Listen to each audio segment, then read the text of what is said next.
Alexander Volkanovski, in an interview with MMA Fighting earlier this week, says he believes he'd squash Islam Makhachev if Islam was a featherweight. He went on to say, a lot of people thought I won that fight. I thought I won that fight and I moved up. We're talking about pound for pound. Imagine if we were in the same weight class. I don't want to be that guy, but if he was just a featherweight in my division, I'd squash him. It's a walk in the park. No offense to him, but that's legit. I think I still proved I'm the better fighter and I'm pound for pound number one, but that's not up to me.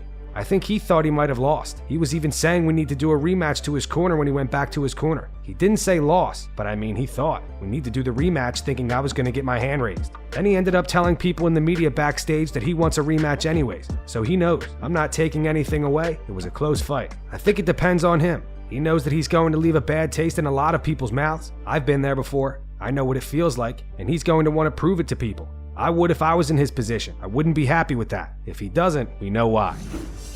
Sean O'Malley and his brother Daniel on the Bro Malley Show discussed Dan Hooker accusing Islam Makhachev of cheating at UFC 284. Dan said that Islam used an IV after weighing in to rehydrate, which is not allowed in the UFC. Sean says it's stupid that it's not allowed, and you should be able to use an IV to rehydrate. And then Dan Hooker comes out and said, you think you can get an IV in Perth and we're not going to hear about it. Is that what happened? Yeah. That's what Sonos told me, so I haven't seen it. I'll Google it. From what I was understanding, it was after the weigh-ins. Islam went and got an IV is what the allegation is. And so what it sounds like is that's illegal. Yep, it is. Okay, so that's...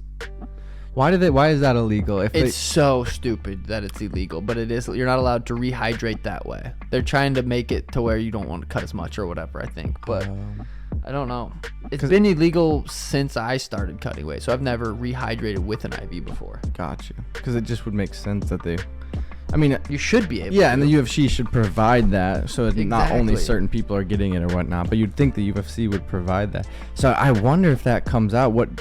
Has there been anyone who's done that and gotten in trouble because of it? I mean, you almost have the proof that he did it first. Right. I mean, in a fight that went 5-5s hard and he was breaking him, that IV could have very well helped him not get finished. And that very well could have gave him an extra boost for sure. I feel like nothing's gonna happen unless they have evidence that he did it. You can't have proof. I mean, unless there's a picture, a video, or he admits to it, or someone on his. Not even if someone on his. I don't know how that would work, but you'd have to have physical evidence for that. I would assume. I don't know. Anthony Smith breaks down why he believes there should be no weight limit in the UFC heavyweight division. As many of you know, the current cap is 265 pounds. Smith went on to say, I'd like to see a couple of new weight divisions. I wouldn't be so stuck on 160, 165, but if you were to do like 165, 175, 185, 195, I'd like to see a couple new weight divisions. But if I had to just pick one, I'd love to see no weight cap on heavyweight. I think there's a lot of them. I think that we miss out on a lot of athletic, huge, really, really good guys by capping it at 265. Think about this, NFL linemen. There's a lot of them guys that are 6'8", 6'9", 300 pounds and move well and are super athletic and fast, and those guys just can't make 265 pounds. I think we cut out a pretty big chunk of guys that would be really crazy large heavyweights. Jon Jones had a bobcat inside his house last night. On Twitter, Jon wrote, we had a crazy snowstorm in Albuquerque last night. I guess one of us forgot to close our guest house door all the way. This morning, my little 9-year-old Olivia walked out there alone to grab a pair of sneakers she had left. He continued, after completely walking into the room, she was met with an aggressive hissing sound. She jumped on the countertop and a bobcat sprung out from underneath the bed. It stared at her, pounds in her direction, and then decided to run the opposite way. I'm so incredibly grateful this morning. That could have turned out so many different ways. Been thanking God all morning.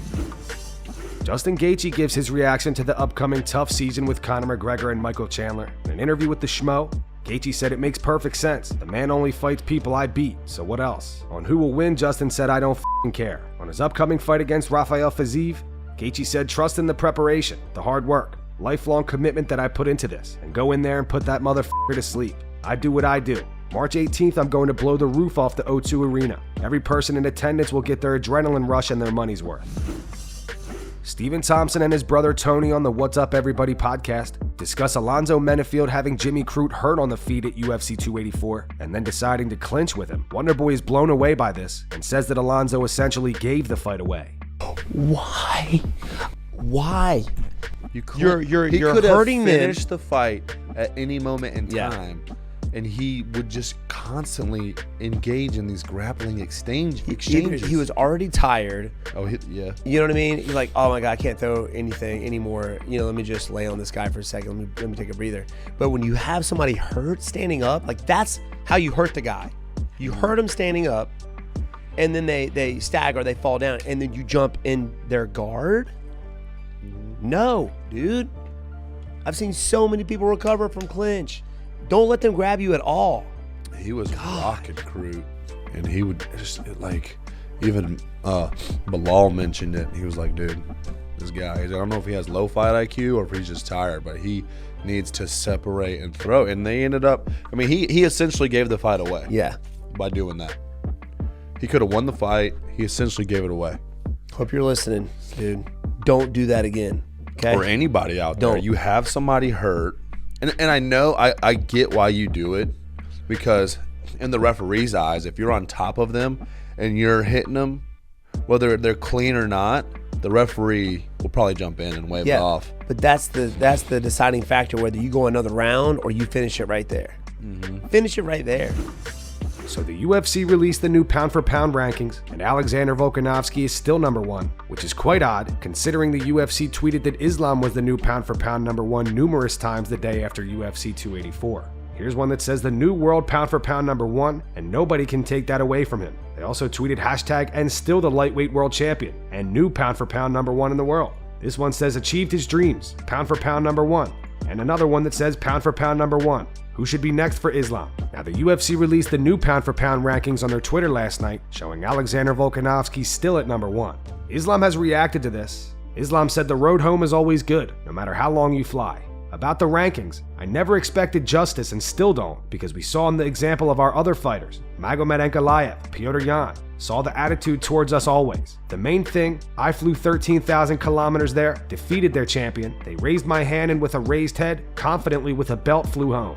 What do you guys think about the new pound-for-pound rankings? Do you agree that Volk should still be number 1?